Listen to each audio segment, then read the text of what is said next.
Rusia mengumumkan gencatan senjata kemanusiaan di Ukraina. Warga sipil dapat dievakuasi keluar dari zona perang.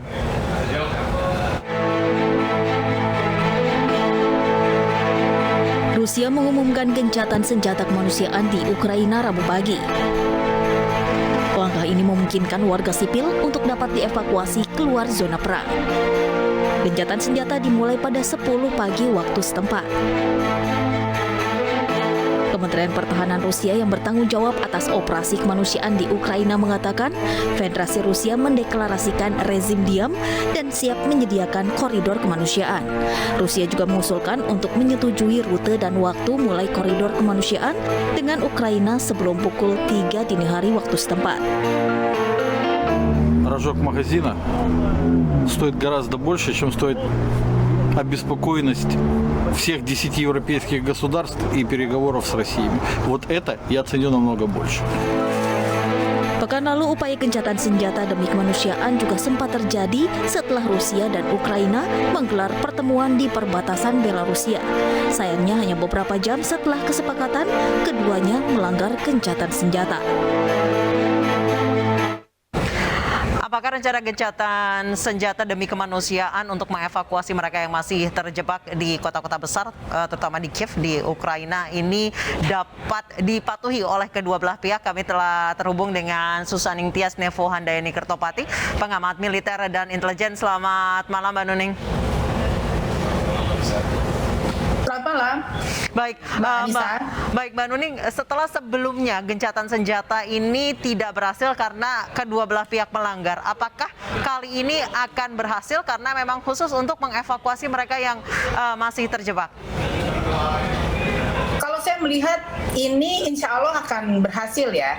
Memang kan ini adalah resolusi konflik di mana keduanya pasti memiliki kepentingan dari baik itu dilihat dari hukum internasional maupun kepentingan dalam negeri masing-masing. Jadi apabila ini dilanggar oleh salah satunya, tentu pasti akan ada satu vote dari PBB yang akan memberikan punishment kepada mereka yang melanggar, karena memang ini menyangkut dengan keberadaan bangsa asing yang berada di Ukraina yang tengah dievakuasi. Saya mendengar terakhir bahwa di KBRI itu sudah kosong ya, ada tinggal satu Dr. Prabowo. Itu memang beliau adalah staf lokal yang memang sudah lama tinggal di Ukraina. Lalu kemudian yang lain juga sudah meninggalkan Kiev, lalu ke Moldova. Nah, ini semoga saja saudara-saudara kita yang ada di Ukraina dapat dievakuasi dengan cepat atas bantuan semua pihak yang ada di sana. Baik.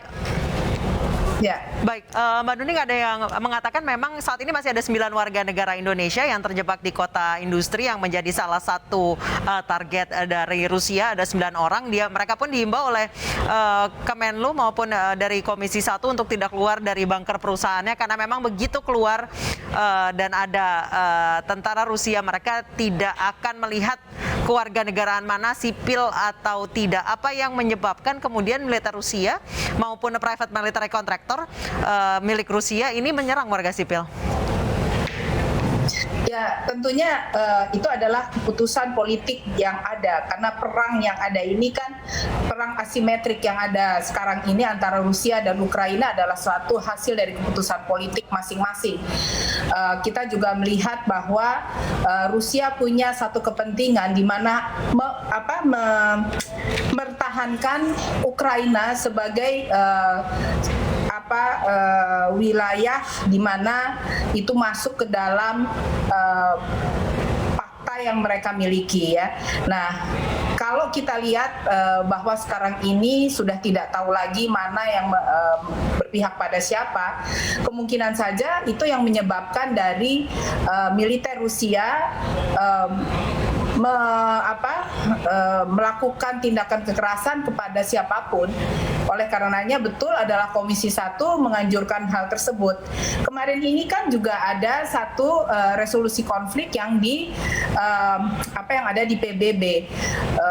Banyak hal mempertanyakan kenapa Indonesia langsung setuju saja dengan apa yang diputuskan oleh PBB, karena kita juga ketahui bahwa Indonesia itu wajar-wajar saja karena memang Rusia dalam hal ini dilihat sudah melanggar hukum internasional yang dirumuskan di dalam Piagam PBB pasal 2 ayat 4 mengenai penggunaan kekuatan atau use of force terhadap wilayah yang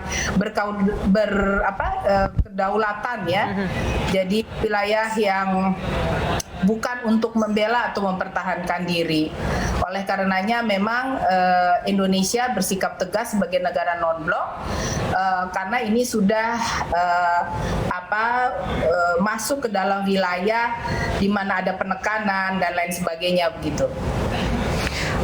Baik, Mbak Nuning, kalau dilihat beberapa negara juga memutuskan untuk abstain pada saat sidang PBB kemarin membahas soal Rusia dan Ukraina.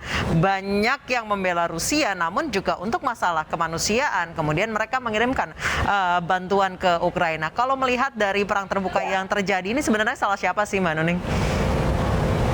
Sebenarnya kita tahu sama-sama ya bahwa Putin itu adalah mantan bos KGB yang tentunya memiliki pengetahuan intelijen yang luar biasa. Putin tidak saja mengetahui bahwa Ukraina bermain mata dengan NATO. Oleh karenanya tentu jalan utama adalah melakukan hal ini mungkin itu bagi keputusan politik Putin. Nah, dalam hal ini tentu kita juga sebagai negara non-blok juga harus berhati-hati ya dalam menentukan sikap kita, karena bagaimanapun Indonesia adalah pasar ekonomi masa depan bagi keduanya. Baik. Kita ketahui bahwa bisnis antara Ukraina itu kan juga banyak itu mengenai tepung ya, sementara Rusia juga alutsista dan lain sebagainya gitu. Baik. Oleh karenanya memang kita harus hati-hati sebagai negara non-blok. Baik, terima kasih banyak Mbak Nuning atas informasinya kepada kami di Newsroom. Sehat selalu Mbak, selamat malam. Terima kasih Mbak Anissa. Baik.